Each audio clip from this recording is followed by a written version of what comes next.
So much. Global numbers spiked to its largest daily increase on record yesterday, adding 180,000 new cases around the world.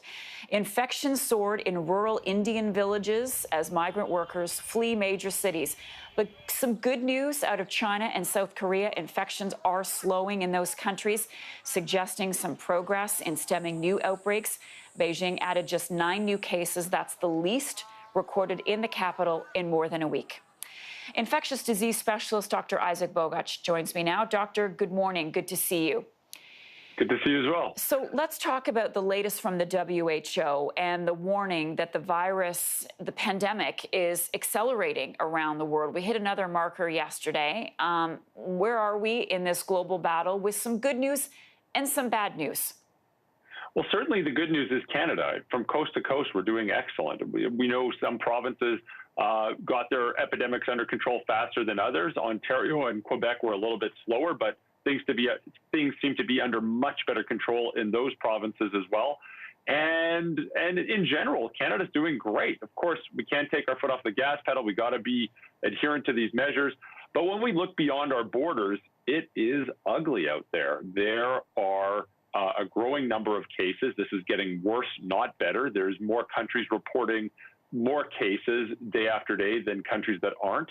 And we see some new heavily impacted places. South Asia and South America is still doing really, unfortunately, really unwell. And of course, we've seen even closer to home, Southern United States, Arizona, Florida, Texas, Southern California. There's a lot of new cases there. So not good. Yeah, I mean, the mayor of Miami even suggesting over the weekend that another full-on closure is not out of the question. So is the resurgence of COVID-19 that we're seeing right now a potential precursor to that second wave, or is this just another part of the first wave?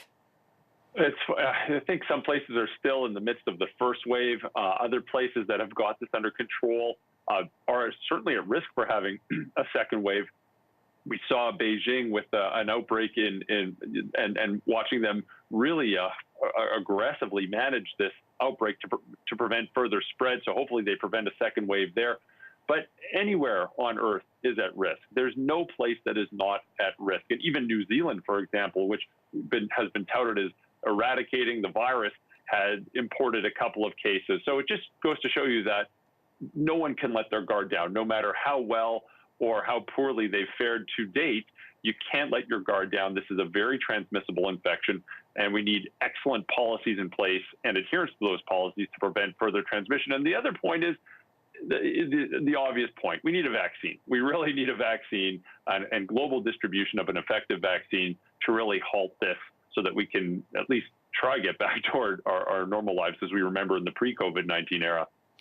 One final question for you, because you work at a Toronto hospital, and we are expecting today that the Premier is going to announce Toronto will be moving into the next phase. It will be opening more things up.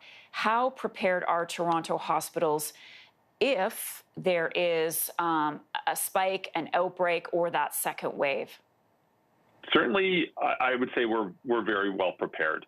We, across the city and across the country, hospitals, rapidly changed gears to get ready for a massive onslaught in cases. And luckily, and not actually luckily, with some good planning, we didn't see the onslaught that we could have had because people adhered to the lockdown measures and adhered to the policies in place.